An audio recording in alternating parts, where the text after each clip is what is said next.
people who have experienced the Spirit of God want more of the Spirit of God. I'm sure you want more of the Spirit of God and everything that that brings and enables in us. I'm sure we'll be talking about that more this weekend as we mark Pentecost, 2,000 years since the Spirit was first poured out by Jesus upon his followers to really empower them to go out and do the stuff to the ends of the earth.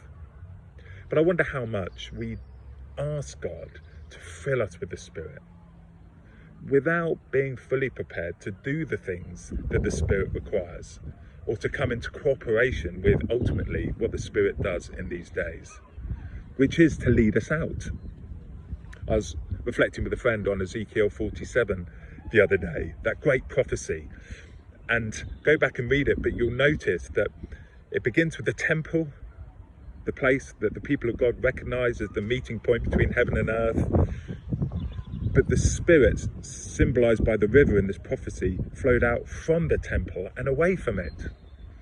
And what began as a trickle, the further it got from the temple, the deeper it got, telling us the stronger the Spirit got, that the angel measures off in this prophecy hundreds of feet, and it's no longer a trickle, it's now ankle deep, then another few hundred feet, and it's knee deep, and then it's waist deep, and then it's swimming deep, and people are out of their depth. I wonder how much we want God to fill us with the Spirit and more of the Spirit, but we're not prepared to go out of our depth. That would mean we're not cooperating with what the Spirit asks us to do.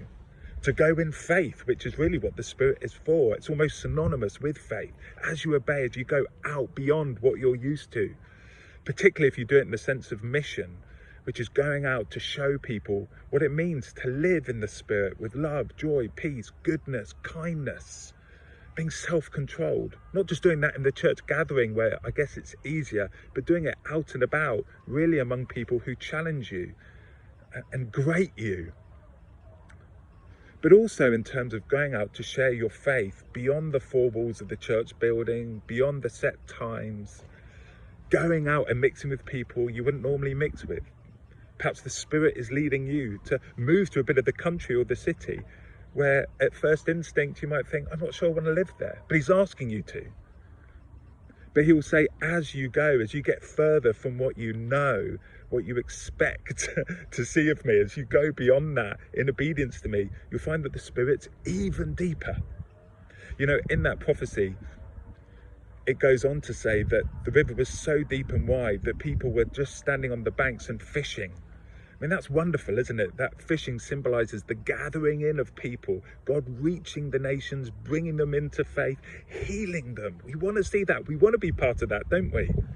But why are we prepared to follow the Spirit down through the stages of the river first? Are we prepared to go beyond ankle deep, beyond knee deep, beyond waist deep, even to being out of our depth before we go fishing?